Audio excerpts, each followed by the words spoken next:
A quiet neighborhood was shattered by a crime so brutal, it defied comprehension. What began as an ordinary December night would soon unravel into one of the most complex, disturbing cases investigators had ever encountered. Behind closed doors, a woman's life and that of her unborn child were extinguished with a ferocity that left police and neighbors alike reeling. This was not just premeditated murder. It was psychological warfare, taunting, chilling in its detail. As police dove deeper, chilling patterns emerged.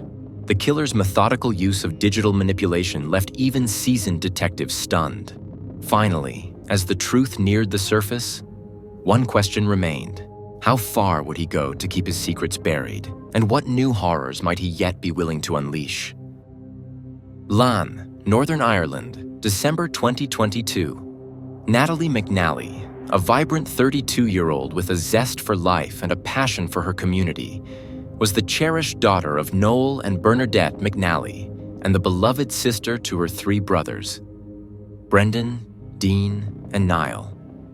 Being the only girl, she held a special place in the family and was often affectionately called the Princess by Niall. Quick-witted, fiercely independent, and highly motivated, Natalie's path took her first into law, though she ultimately found her calling in marketing. She worked diligently at TransLink, the major bus and rail services provider in Northern Ireland. Outside her professional life, Natalie's passions were uncomplicated yet fulfilling. She loved jigsaw puzzles, reading, sports, and taking long walks with her loyal dog, River. Her devotion extended far beyond her own interests. Natalie was deeply engaged in her community, a true activist who participated regularly in local charity events and was well known at Belfast Pride, where her presence was as vibrant as her personality. Her advocacy wasn't limited to these events. She was also a voice for those with diabetes in Northern Ireland, a cause that was close to her heart as she had lived with type 1 diabetes since she was 3. Her best friend would describe her as tiny and gentle but assertive, with a strong voice when it came to things she cared about. When Natalie was passionate, she could be the loudest person in the room, her friend recounted. In her personal life, Natalie was in a budding and meaningful relationship with 33-year-old Stephen McCullough. Though the couple had only been together a short while, they were deeply in love and thrilled to find out they were expecting a child. The news of the pregnancy was a cherished secret Natalie shared with only her parents. She had been planning a heartwarming Christmas surprise to reveal the news to her brothers, who would soon become uncles. For her parents, this baby would be their first grandchild, marking an exciting new chapter for the whole family. On December 18th, Natalie spent a relaxing day with her parents and her dog, River, watching Argentina battle France in the World Cup final. It was an ideal day, filled with warmth and joy, and Bernadette recalled how happy Natalie seemed. A baby on the way, Christmas nearly here, and plans to enjoy some well-earned holiday time.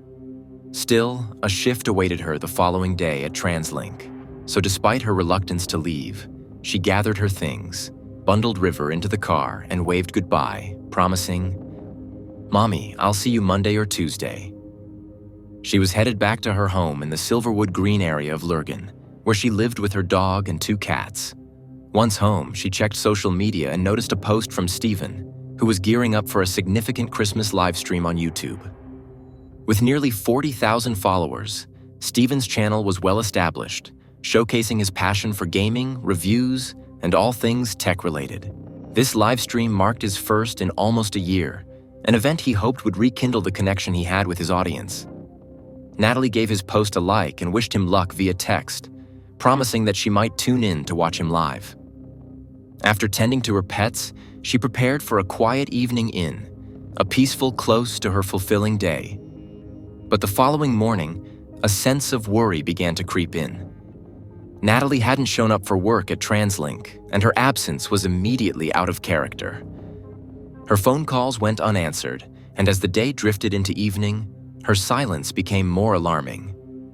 At around 10 p.m., Stephen, living about 20 minutes away, decided to check on her, troubled by the thought that something might be wrong, especially given her pregnancy.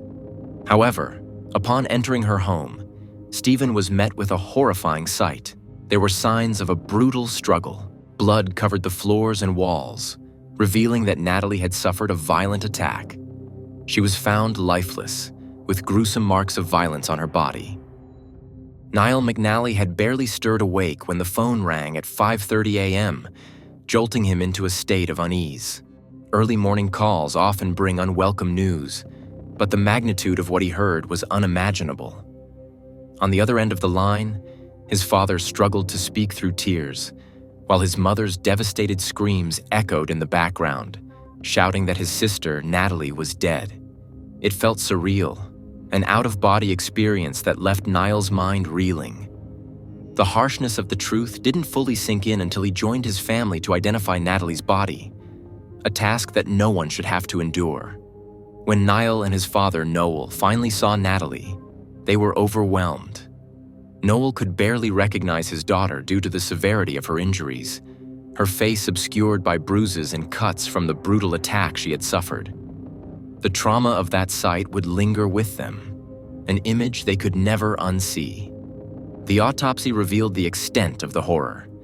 Natalie had suffered blunt force trauma, had been beaten and strangled, and was stabbed multiple times. Her body bore defensive wounds, clear signs of a desperate struggle to survive. Tragically, it was also confirmed that Natalie was pregnant with a boy, a baby she would have named Dean in honor of her brother. She had been just 3 days away from a scheduled scan that would have confirmed the gender, a special moment she had planned to share with her mother, Bernadette. The loss of Natalie and her unborn child was a double tragedy that tore through the family and left the community reeling. Natalie's murder set in motion a major investigation led by detectives from the Police Service of Northern Ireland's PSNI Major Investigation Team. The Silverwood Green neighborhood in Lurgan, where Natalie lived, quickly became the center of a murder inquiry, with authorities urgently seeking answers. Natalie's death, violent and senseless, shook the entire town and sent shockwaves far beyond. A detective made a heartfelt appeal to the public. If anyone has information about this brutal crime, please come forward. We are especially interested in any motorists traveling along Killen Road, Lurgan, on the night of December 18 between 8:45 and 9:45 p.m. If you captured any dashcam footage, even if it seems insignificant, it may help us understand what happened. The detectives left no stone unturned, scrutinizing every lead and clue, hoping to bring justice for Natalie and the child she was carrying. When Stephen McCullough, Natalie's boyfriend, reported finding her body, investigators treated him with due caution given the nature of the crime. As the first to discover the scene, he was understandably distressed and shaken. Officers questioned him thoroughly, and he explained he had been home all evening on the night of the murder, live streaming on his YouTube channel from 6 p.m. until midnight. A video gaming enthusiast, Stephen had built a following of nearly 40,000 subscribers, and that night's stream was supposed to be a special Christmas event, his first live session in nearly a year. He had planned it meticulously, hoping to entertain his audience with humor and nostalgia. When his stream began, he greeted viewers cheerfully. "Hey, and we're live. Good evening to all of you on this fine Sunday," he said, raising a glass in the Christmas spirit. I thought, what better way to kick off Christmas week than by spending it with you all? You know, life's been hectic. Work and, well, personal stuff, but here we are, finally. So grab a drink, because this might be my last stream until next year. He laughed, then admitted he was streaming from an outdated computer that was on its last legs. He confessed he had been cutting back on drinking, especially with Natalie's pregnancy, but decided to indulge that night given the occasion. By the time he signed off around midnight, Stephen was intoxicated and went straight to bed. When he awoke the next morning, he was groggy, struggling with a hangover, and entirely unaware of the horror that had taken place in Natalie's home. The PSNI investigators reviewed Stephen's livestream footage carefully, verifying that he had indeed remained online the entire evening, his interaction with viewers uninterrupted. This digital record corroborated his account and effectively placed him at home during the hours when Natalie was murdered. His behavior appeared consistent with someone who had been unaware of a tragic event unfolding miles away.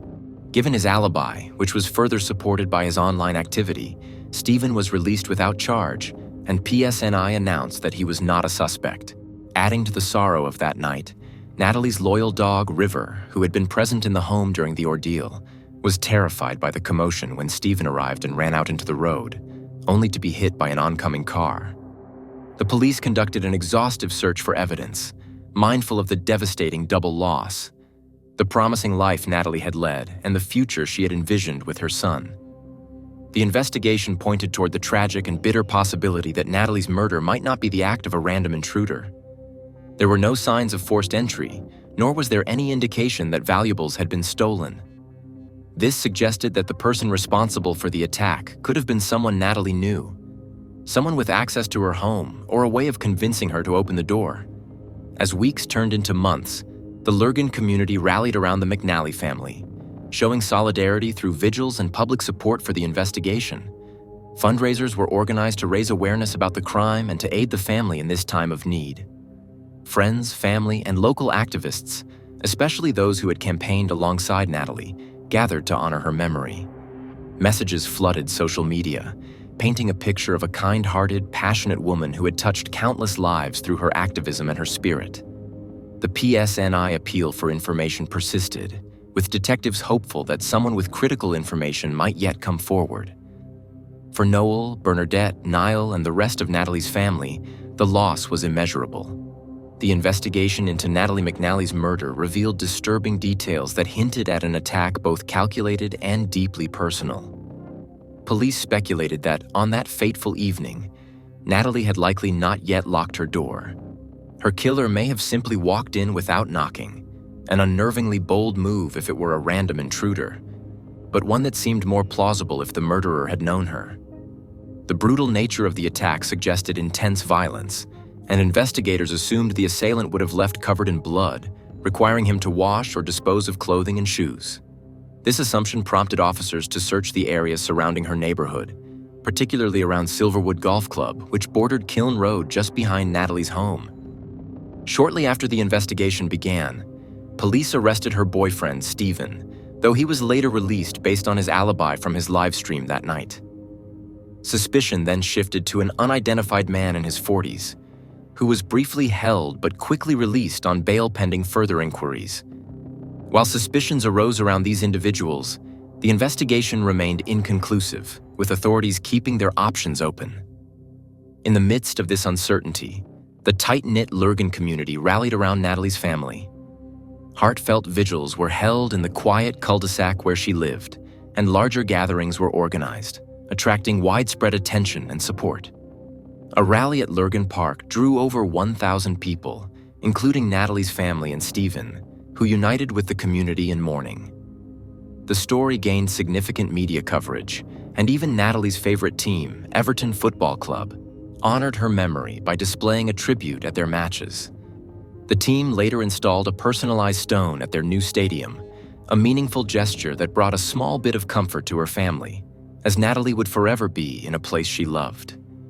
Amid the holiday season's solemnity, the McNally family endured the unimaginable pain of holding a wake for Natalie on Christmas Day, followed by her funeral the next day. Within her coffin, her family placed precious mementos, photographs of her with her pets, symbols of her love and joy, and bibs she had recently bought for her unborn son, Dean. Stephen requested 20 minutes alone to say his goodbyes, a moment laden with grief and loss. While losing a loved one is never easy, the brutal timing, during a season typically associated with togetherness and joy, cast an even darker shadow over their loss. The presents Natalie had wrapped and placed under the family tree remained untouched, silent reminders of a life that had been abruptly stolen away. Bernadette described how those gifts seemed frozen in time, a stark symbol of a season turned into a nightmare. The police investigation, which grew more extensive by the day, saw hundreds of house-to-house inquiries, and officers painstakingly combed through an astounding 4,000 hours of CCTV footage. Several cars were seized for examination, and officers reached out to locals for dashcam footage that might offer even a glimmer of information. Crime Stoppers, a charity supporting crime prevention, offered a substantial reward of up to $20,000 for information that could help solve the case. As days turned to weeks and the investigation carried into the new year, police sought to engage the public directly by releasing specific surveillance footage that they believed might show Natalie's killer. Among the troves of video they analyzed, one clip emerged as critical. In this footage, police captured a man entering Silverwood Green, the street where Natalie lived, at 8:52 p.m. on December 18, the night of her murder. A little over half an hour later, at 9:30 p.m., the same individual was seen leaving, retracing his steps. The man was dressed in white shoes, a hat, and carried a rucksack, blending into the chilly December evening. Another camera, which police chose not to release to the public, showed him walking directly up to Natalie's door. His stride, calm and purposeful, suggested that he knew the area well. Police observed his composure as he walked back down the street, an unsettling sign that this had been a premeditated and targeted attack. This piece of footage became pivotal in the investigation, with authorities convinced that someone in the community would recognize the man in the video. They urged anyone with even the slightest inkling of who he might be to step forward. The investigation into this horrific murder is ongoing, police officials stated. We are keeping an open mind, but our primary line of inquiry is that the murder was carried out by someone Natalie knew. We ask anyone who thinks they recognize the individual in this footage to contact us immediately. Someone must know who he is. As the investigation continued, Natalie's friends and family faced an excruciating reality. Vigils and rallies became not only acts of remembrance, but also symbols of resilience and unity in a town shocked by such a tragedy. Friends, neighbors, and strangers alike left flowers, handwritten notes, and candles outside Natalie's home, creating a makeshift memorial. Messages poured in from across the country and beyond, with people sharing their own stories of loss and offering words of solace. By mid-January, police had painstakingly reconstructed much of Natalie's final movements. Investigators noted the layout of her neighborhood, pointing to specific blind spots in the surveillance network that may have allowed her killer to enter and leave without being seen by additional cameras. They also revisited witness statements, going over even the smallest details that could potentially lead them to the perpetrator. Yet despite these efforts, the absence of hard evidence continued to haunt the investigation. 6 weeks had passed since Natalie McNally's brutal murder, and her family and community were left frustrated and heartbroken by the lack of progress. Authorities were determined to uncover every possible lead, and while some clues had surfaced, there was still nothing definitive. Investigators had located a potential murder weapon, a knife found inside Natalie's home, which seemed to confirm that the killer had not brought their own weapon, but rather seized one already present in the house. Blood evidence also revealed a print from a marigold glove, suggesting that the killer may have used items within the house to aid in the crime. Stephen McCullough, Natalie's partner, had provided police with the name of her ex-boyfriend as a possible suspect. But this lead had fizzled out. The ex-boyfriend had a confirmed alibi for the night of the murder, placing him out of town with reliable witnesses. The trail was growing cold, and detectives worried that Natalie's killer may have already fled Northern Ireland. If that were the case, tracking them down across borders would be a monumental challenge. Faced with these dead ends, investigators pivoted their focus back to the heart of the investigation, examining those closest to Natalie with even greater scrutiny. One detective noted that, typically, most cases found resolution within a week or so. This case, however, remained complex and elusive, with hidden elements and behaviors among individuals that set off alarm bells. As police went through collected devices, it became clear that Stephen's own behavior warranted closer inspection. Since the initial investigation, Stephen had shown an unusual lack of engagement. He hadn't once approached the detectives for updates on the investigation, nor did he show any outward concern for justice in Natalie's case. This apathy appeared suspicious, leading police to seize his devices for further examination. Natalie's family had only met Stephen a handful of times, and while they knew little about him, they grew wary after her death. As the police examined his electronic devices, they discovered a potentially groundbreaking clue that unraveled his previously rock-solid alibi: his 6-hour gaming livestream from the night Natalie was killed. He had told detectives that he was live streaming a Violent Night Christmas live gaming stream that evening, creating a seemingly unbreakable alibi. Wearing a Christmas hat, drinking beer, and interacting minimally with viewers, he appeared to be broadcasting live. The stream's description on YouTube even reinforced this, reading, "Celebrate the happiest time of the year. Merry Christmas." But as police delved into his devices, they realized that the stream had not been live at all. Stephen had actually pre-recorded the entire 6-hour stream days earlier on December 14 and scheduled it to play automatically on December 18 from 6 p.m. to midnight, the precise hours when the murder took place. Minutes after the video went live, Stephen deleted the pre-recorded file from his computer, attempting to cover his tracks. Throughout the stream, he repeatedly apologized for his inability to interact in the chat, claiming his computer was having technical issues. This seemingly benign excuse allowed him to avoid real-time interaction, making it appear as though technical glitches were to blame rather than his actual absence. The more digital forensics experts analyzed the recording, the more disturbing the evidence became. It was clear that Stephen had gone to chilling lengths to fabricate his alibi. Investigators noted a key moment in the stream around 9:15 p.m., where the typical title card reading "Live Stream Back Soon" was briefly replaced with an image of the James Bond film No Time to Die. This was the exact time when neighbors recalled hearing a scream from Natalie's house, suggesting that this moment aligned with her tragic final moments. The grim realization struck investigators. Stephen's alibi wasn't just flimsy, it was methodically falsified.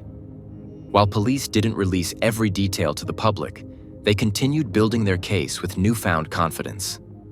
Surveillance footage also revealed a chilling consistency between Stephen's movements and the man spotted near Natalie's home on the night of her murder.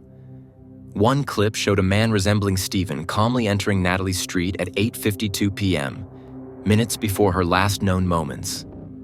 Just over 30 minutes later, at 9:30 p.m., the same man was seen walking back down the street, carrying a rucksack and dressed in attire similar to what Stephen was known to wear. Additional CCTV footage showed him waiting at a bus stop near Kingsway Dunmurry, approximately 15 minutes before heading to Natalie's home, further strengthening the case against him. He entered the bus with the hood of his coat pulled low and a mask obscuring his face, carrying an Asda bag for life in one hand. As he boarded, he dropped a few coins on the floor, bending down and, in the process, briefly removing one of his black gloves. Beneath it, detectives would later observe, was a yellow marigold glove, identical to the one whose print had been left in blood at Natalie's home. Throughout the bus ride, he maintained a motionless demeanor, only moving occasionally to lift his mask slightly to sip from a can of Coke. Passengers might have noticed his stillness, but in the anonymity of public transport, he was just another quiet commuter. When he exited the bus, the Asda bag still in hand, he walked purposefully, heading toward the railway station near Natalie's neighborhood. By 8:42 p.m., CCTV footage captured him again, this time even closer to her street. Moments later, he vanished from the camera's view, entering a 10-minute gap during which the Asda bag would disappear, replaced with a black rucksack. The whereabouts of the bag, and whatever it may have contained, remains a mystery. But the timing of its disappearance aroused suspicion, aligning with the estimated window of Natalie's death. Leaving her street at 9:30 p.m., the man proceeded toward Lurgan Town Center, walking calmly as though he were merely finishing a routine evening stroll. His face still obscured, he approached a taxi service outside a local pub, flagged down a car, and settled into the back seat. The cab had been pre-booked via a phone app, but Stephen redirected the driver to an alternate destination, citing an emergency. He claimed his mother was ill and he needed to get home as soon as possible. This explanation, while compelling in the moment, would later seem like just another crafted layer in his elaborate alibi. The driver recounted to police that he dropped Stephen off near what would later be identified as his home address at precisely 11:13 p.m. A key timestamp, given that Stephen was still supposedly live on YouTube at that exact moment. Just 3 minutes after the driver left him, Stephen's phone, which had been inactive for more than 5 hours, suddenly registered as manually unlocked. a detail too coincidental to ignore, further aligning him with the man in the footage. The taxi driver was later called in to identify Stephen, recognizing him immediately as his late-night passenger. Throughout the investigation, the police had played their cards close to their chest, wary of compromising the case with premature arrests. They knew they had to ensure every detail was thoroughly corroborated, given the web of deceit and technology behind this alleged crime. They had released Stephen once before, but this time they needed undeniable proof, especially given how meticulously Stephen had woven together an alibi.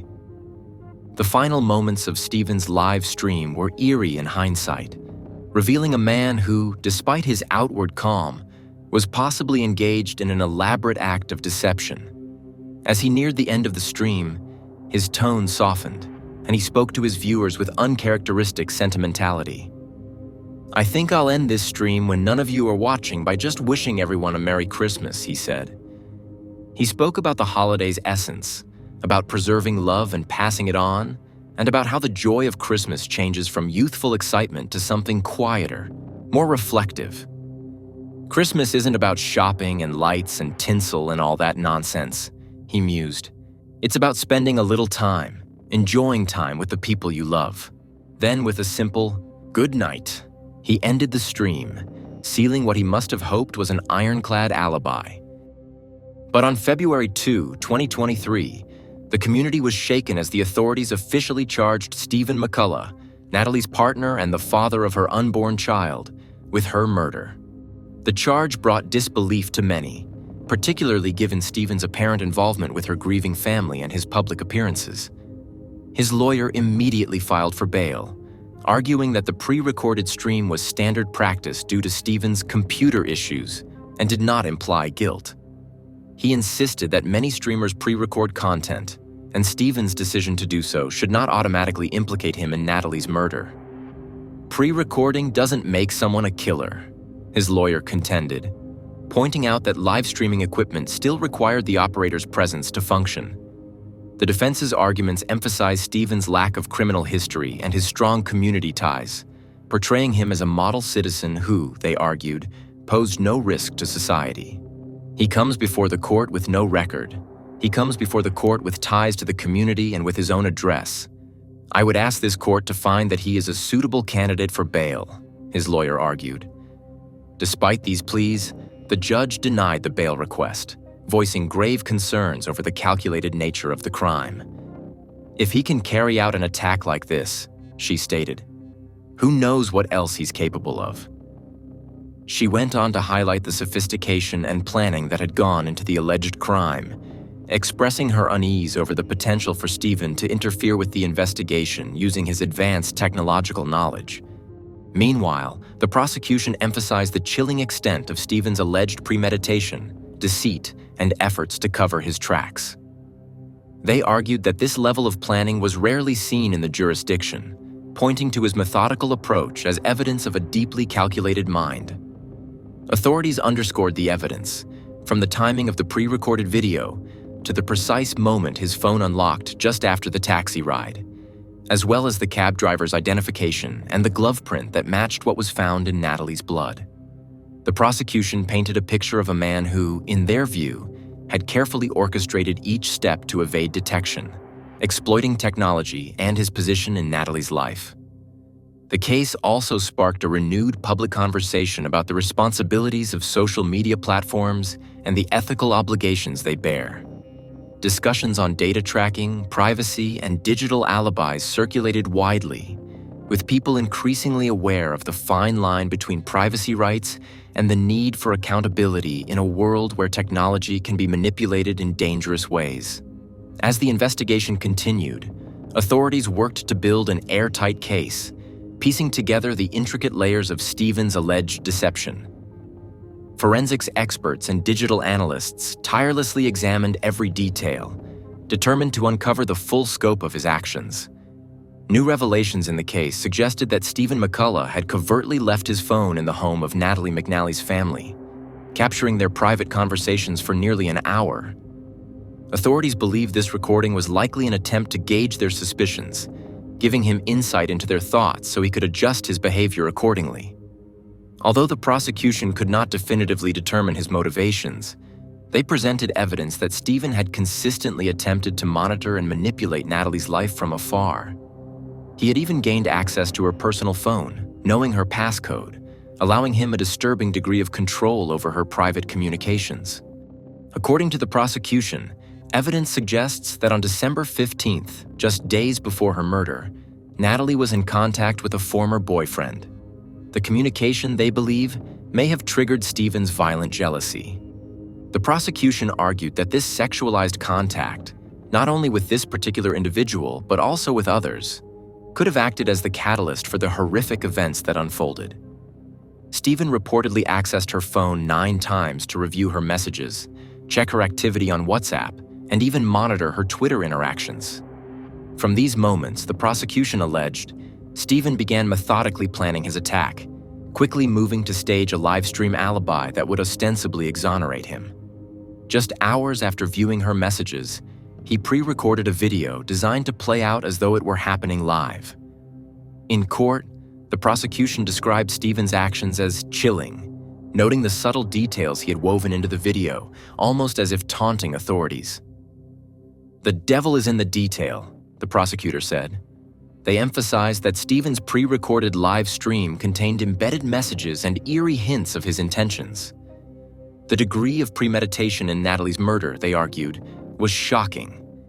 Stephen's actions weren't a crime of passion, but rather a meticulously calculated scheme that involved constructing a false alibi down to the smallest details. Beyond the staged live stream, which authorities assert was designed to mislead investigators, prosecutors presented further evidence of Stephen's intent to mislead and control. For example, Stephen's November 2022 search history included disturbing queries such as, "In a gunshot execution, which hurts more, being shot in the head or the heart?" And, "Which is less painful, drowning or burning alive?" These searches, while not directly linked to Natalie's death, suggested a morbid curiosity about suffering and indicated an unusual preoccupation with methods of violence, foreshadowing the brutality that would follow. Although Stephen would eventually concede that his stream on the night of Natalie's murder was pre-recorded, he continued to deny responsibility for the crime itself. He claimed he had been alone that night, drinking in his house and eventually falling asleep. However, the prosecution found this explanation unconvincing, especially when paired with the extensive lengths he allegedly went to in creating his alibi. In addition to the prosecution's technological evidence, further discoveries surfaced about Stephen's online behavior and digital footprint.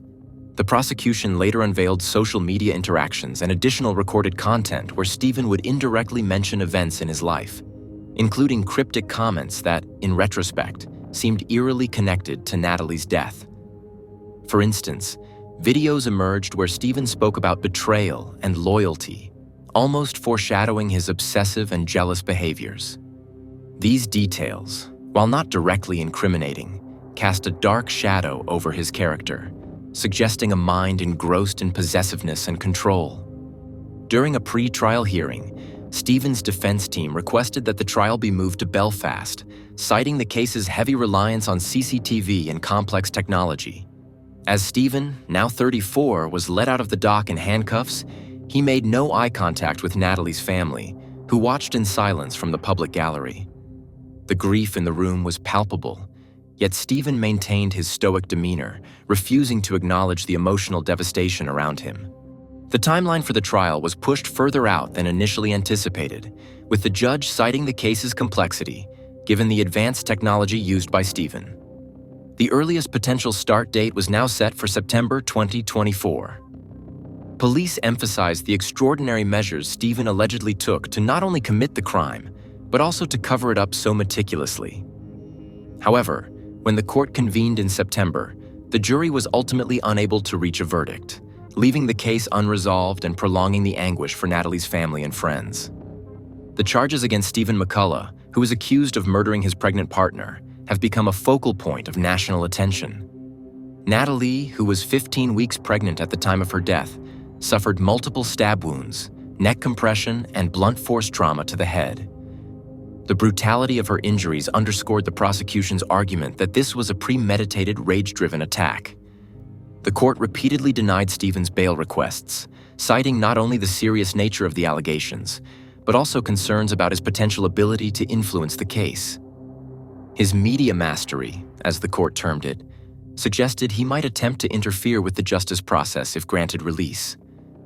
The judge, aware of the family's prolonged agony and the unresolved nature of the case, announced that the trial would begin on May 6, 2025. The delay added to the emotional burden on Natalie's family, who had endured months of speculation, court appearances, and the weight of the public eye.